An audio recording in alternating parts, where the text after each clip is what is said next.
Hello, good morning, students. Please subscribe the channel, drop a like, share, and comment. Today's transcription number 308 on the speed of 100 words per minute. Start.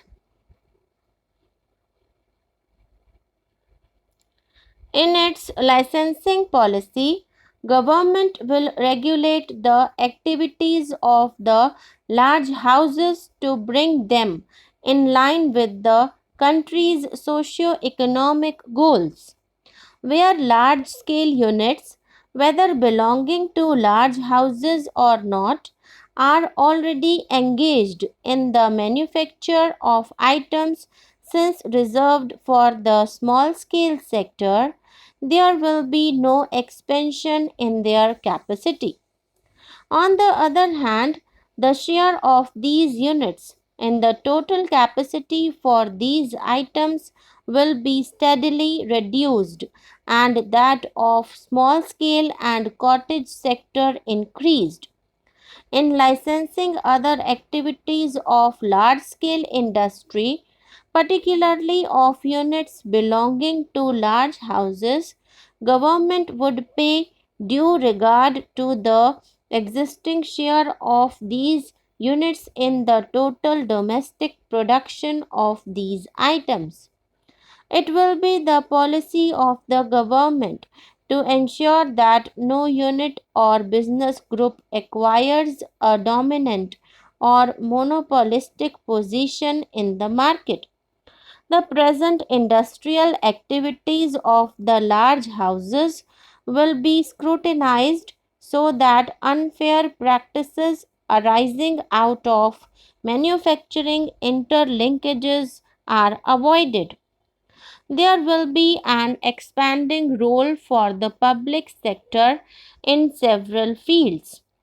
Not only will it be the producer of important and strategic goods of basic nature, but it will also be used effectively as a stabilizing force for maintaining essential supplies for the consumer. The public sector will be charged with the responsibility of encouraging the development of a wide range of ancillary industries and contribute to the growth of decentralized production by making available its expertise in technology and management to small scale and cottage industry sectors.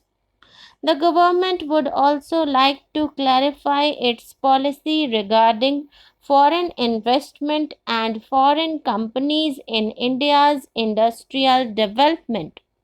So far as existing foreign companies are concerned, the provision of the Foreign Exchange Regulation Act would be strictly enforced. After the process of dilution under this act has been completed, companies with direct non-resident investment non-exceeding 40% will be treated on par with Indian companies except in cases specifically notified, and their future expansion will be guided by the same principles as those applicable to Indian companies. The creation of a strong and diversified industrial economy does not mean that the country should not or need not participate in international trade, both as exporter and importer of industrial goods. In fact, the favorable changes that have taken place in our foreign exchange situation and the progress that we have made in the industrial field should now enable us to selectively dispense with import quotas and quantitative restrictions while retaining the protection given through tariffs.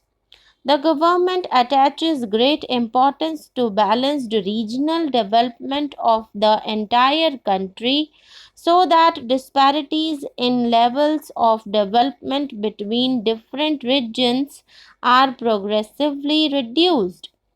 The government have decided that no more licenses should be issued to new industrial units in metropolitan cities having a population of more than 1 million and urban areas with a population of more than 5 lakhs as per the 1971 census. A sound price policy has to aim at a reasonable degree of price stability and a fair parity between prices of agricultural and industrial products. There has been a tendency to regulate prices of industrial products which are vital to the needs of development in a manner which made their production less attractive than production catering to the needs of the elite. It will be the policy of government to ensure that in cases where there is price control, the controlled price will include an adequate return to the investor. By the same token, government cannot permit exorbitant profit being made by industries which are operating well below their capacity or by units which operate in a monopolistic environment. The most important single resource of any country is the skill and hard work of its people. We in India have an abundant supply of labor which is capable of acquiring new skills very quickly and also an existing reservoir of technical and managerial personnel. These resources can be used effectively only in an environment in which the workers and managers develop a sense of personal involvement in the working of the enterprise. Family control of business, particularly in the field of a large scale industry, is an anachronism and it will be government's policy to insist on professionalism in management.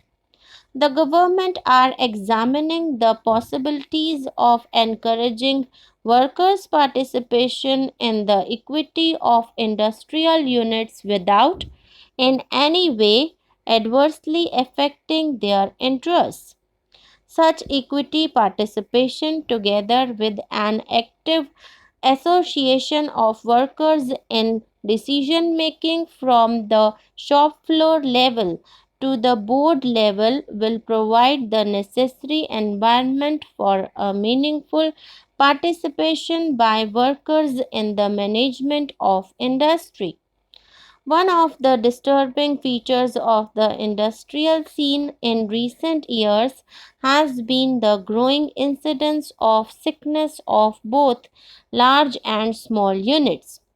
While government cannot ignore the necessity of protecting existing employment, the cost of maintaining such employment has also to be taken into account. In many cases where large amounts of public funds have been pumped into the sick units, which have been taken over but they continue to make losses, which have to be financed by the public exchequer, this process cannot continue indefinitely. In future, the takeover of management of units will be resorted to selectively and only after careful examination of the steps required to revive the units. It will be the policy of the government to take quick and effective steps for rehabilitation and reconstruction of the units and to ensure professional management of such units on a continuing basis. Industrial development is a complex process requiring effective interaction and cooperation of all sections of the society. If the objectives of the new industrial policy of accelerating the pace of industrial growth, rapid increase in levels of employment, productivity, and income of industrial workers, and a wide dispersal of small and village industries have to be achieved. The willing cooperation of industrial workers, trade unions, entrepreneurs, and various government authorities will be essential.